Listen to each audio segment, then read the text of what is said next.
Hello વિદ્યાર્થીઓ, જય સ્વામિનારાયણ. શ્રી સહજાનંદ પ્રાથમિક શાળાના ઓનલાઈન સ્ટડીમાં તમારા સૌનું સ્વાગત છે. વિદ્યાર્થીઓ, આપણું ધોરણ છે 3 અને વિષય છે ગણિત. ગણિત વિષય અને 3 ધોરણ એમાં વિદ્યાર્થીઓ આપણે પૂરક સ્વાધ્યાય 8મું એકમ એમાં પૂરક સ્વાધ્યાય જે છે ત્યાં એમાં આપણે પહેલો પ્રશ્ન પૂરો કરી લીધો હતો. ગયા વિડીયોમાં આપણે પૂરક સ્વાધ્યાયનો પહેલો પ્રશ્ન વિકલ્પોવાળો જે હતો એ પૂરો કરી લીધો હતો. હવે વિદ્યાર્થીઓ આજના વિડીયોમાં આપણે બીજો પ્રશ્ન જે છે એ કરવા જઈ રહ્યા છીએ. એની પહેલાં આપણે પહેલા પ્રશ્નનું થોડુંક પુનરાવર્તન કરી લઈએ. તો પહેલો પ્રશ્ન આપણો વિકલ્પોવાળો હતો.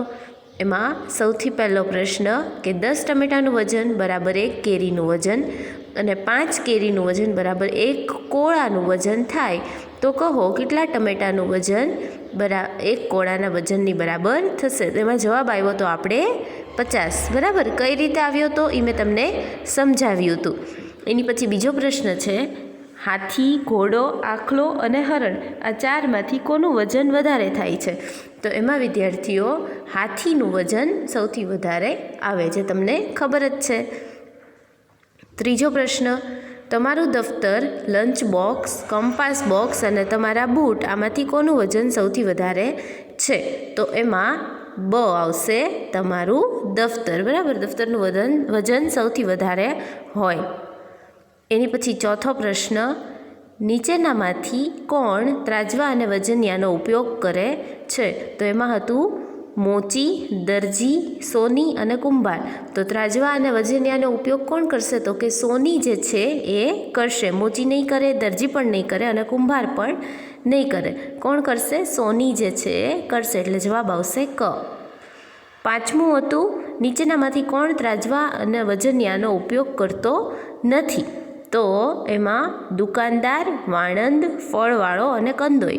તો દુકાનદાર હોય તો એ તો કરે, જે ફળવાળો હોય એ પણ કરતો હોય અને કંદોઈ હોય એ પણ કરે. તો કોણ નથી કરતું? તો કે વાણંદ. વાણંદ જે છે એ ત્રાજવા અને વજનિયાનો ઉપયોગ કરતો નથી. એટલે એમાં આવશે બ. એની પછી જોઈએ બીજો પ્રશ્ન.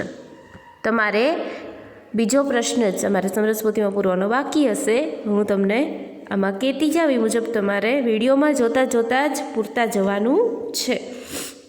તો બીજો પ્રશ્ન એમાં સૌથી પહેલી ખાલી જગ્યા, નીચેની ખાલી જગ્યા પૂરો. એમાં સૌથી પહેલી ખાલી જગ્યા 500 ગ્રામ વત્તા 500 ગ્રામ બરાબર ખાલી જગ્યા કિગ્રા.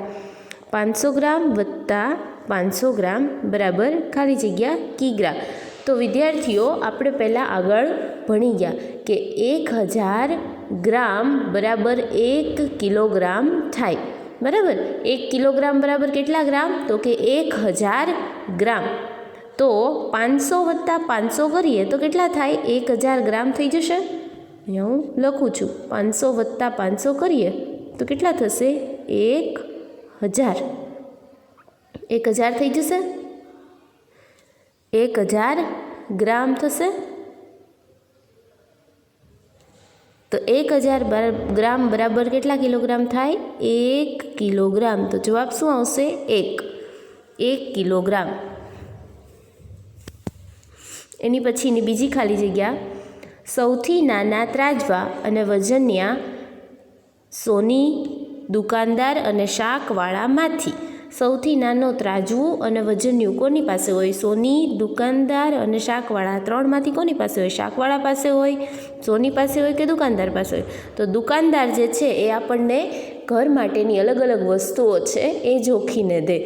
ઘઉં, ચોખા, ખાંડ એ બધું જોખીને દે. તો એની પાસે મોટું ત્રાજવું હશે. શાકવાળો છે એ આપણને શાકભાજી જોખીને દે તો એની પાસે પણ મોટું હશે. પણ સોની જે છે, સોની એ શું આપણને જોખીને દેશે? તો કે સોનું અને ચાંદી એ જોખવા માટે એને ખૂબ જ નાના વજનિયાની જરૂર પડશે. બરાબર ને? તો આમાં જવાબ શું આવશે? સોની. સૌથી નાના ત્રાજવા અને વજનિયા કોણ વાપરે? તો કે સોની. કારણ કે એને સોનું અને ચાંદી જે છે એ જોખવાનું હોય. એની પછી ત્રીજો પ્રશ્ન 1 કિલોગ્રામ બરાબર ખાલી જગ્યા ગ્રામ. તો હમણાં આપણે ઉપર જ જોયું, બરાબર ને? 1 કિલોગ્રામ બરાબર કેટલા ગ્રામ? 1000 ગ્રામ. 1000 એટલે એકની પાછળ 3 મીંડા. 1 કિલોગ્રામ બરાબર 1000 ગ્રામ. એની પછીનું ચોથું, 10 કિલોગ્રામ વજનનું બમણું વજન ખાલી જગ્યા કિગ્રા થાય. 10ના બમણા કેટલા? 20. બરાબર. હું તમને એમ કહું કે 1નું બમણું કેટલું થયું? તો કે 2. બરાબર ને? 1ના બમણા કેટલા થાય? 2 થાય. તો 10નું બમણું કેટલું થાય? 20. એવી જ રીતે 2નું બમણું કહું તો તમે કહેશો 4. 2ના બમણા કેટલા થશે? 4. તો એવી રીતે 10નું બમણું કેટલું વજન થશે? તો કે 20. તો 10નું બમણું વજન કેટલું થાય? તો કે 20. તો અહીંયા લખવાનું 20. તમારે પણ આવી રીતે લખવાનું છે. સમરસ પોથીમાં હું તમને આમાં કરાવતી જાઉં એ મુજબ જ તમારે પણ લખતા જવાનું છે. એની પછીની 5મી ખાલી જગ્યા જોઈએ. સ્વાદિષ્ટ ખીચડી બનાવવા તમે ચોખા, દાળ, મીઠું અને મરચું વાપરો છો ત્યારે સૌથી ઓછું પ્રમાણ શેનું હોય? મીઠાનું. બરાબર ને? ખીચડી બનાવવા માટે આપણે ચોખા તો જોશે, દાળ જોશે, મીઠું જોશે અને મરચું પણ જોશે. તો સૌથી ઓછું પ્રમાણ શેનું હશે? મીઠાનું. આપણે કેટલું મીઠું નાખ્યું હતું? ચપટીભર. ખાલી ચપટીભર મીઠું નાખવાનું હોય. તો એમાં શું આવશે જવાબ? મીઠું. મીઠાનું લો છો. એની પછી જોઈએ પ્રશ્ન નંબર 3. પૂરક સ્વાધ્યાયનો પ્રશ્ન નંબર 3. એમાં જોઈએ આપણે વજનના અનુમાનના આધારે નીચેના જોડકા યોગ્ય રીતે જોડો. વજનના અનુમાનના આધારે આ જોડકા યોગ્ય રીતે જોડવાના છે. તો એમાં સૌથી પહેલાં જોઈએ આપણે સ્કૂલ બેગ. સ્કૂલ બેગ સાથે આ બધામાંથી કયું વજન આવશે? 50 કિગ્રા, 500 ગ્રામ, 20 કિગ્રા, 5 કિગ્રા કે 20 ગ્રામ? તો એમાં શું આવશે? 5 કિગ્રા. સ્કૂલ બેગનું વજન કેટલું બની હોય છે? 5 કિગ્રા જેટલું હશે. તો સ્કૂલ બેગ એને 5 કિગ્રા સાથે જોડી દઈએ. તમારે મેં આમાં લખ્યું છે એમ તમારે લખવાનું પણ છે. હું તમને સમજાય એની માટે જોડું છું. એની પછી પેન્સિલ. તો પેન્સિલ તો નાની એવી હોય તો એનું વજન કેટલું હશે? 20 ગ્રામ. બરાબર. પેન્સિલનું વજન 20 ગ્રામ. એને અહીંયા જોડી દઈએ 20 ગ્રામ.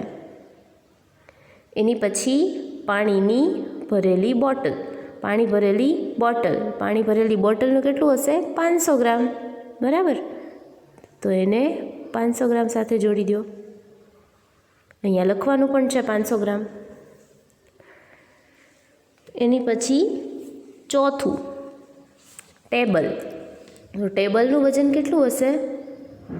ટેબલનું વજન તો કે 20 કિલોગ્રામ જેટલું હશે. ટેબલ તો મોટું હોય, તો મોટું ટેબલ હોય તો એનું વજન કેટલું હોય? 20 કિલોગ્રામ. એની પછી કબાટ. તો કબાટનું કેટલું વજન હશે? 50 કિલોગ્રામ. કબાટ જે છે એનું કદ તો બહુ મોટું હોય તો એનું કેટલું વજન હશે? 50 કિલોગ્રામ.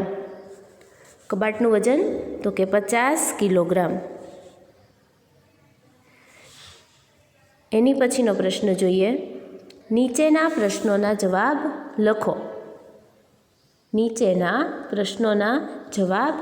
લખો. તો એમાં સૌથી પહેલું છે 1 કિલોગ્રામ વજન કરતાં ઓછી હોય તેવી 3 ચીજના નામ લખો.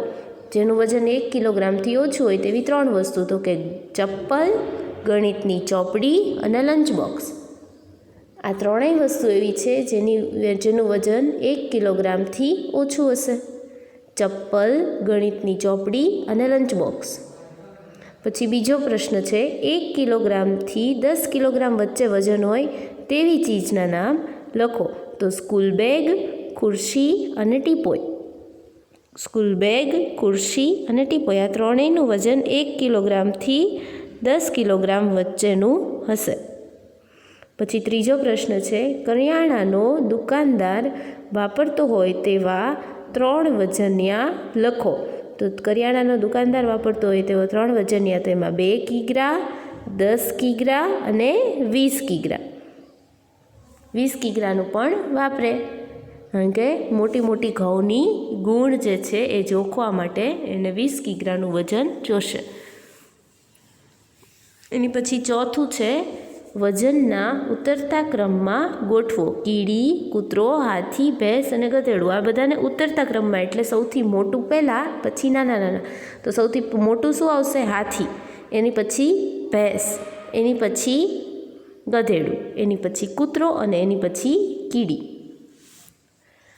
તો અહીંયા વિદ્યાર્થીઓ આપણું 8મું એકમ જે છે એ પૂર્ણ થાય છે. હોમવર્કમાં તમારે મેં તમને જેટલું કરાવ્યું એટલું સમરસ પોથીમાં પૂરવાનું છે. પ્રશ્ન નંબર પૂરક સ્વાધ્યાયનો પ્રશ્ન નંબર 2, 3 અને 4. આજનો વિડીયો આપણે અહીં જ પૂરો કરીએ. જય સ્વામિનારાયણ.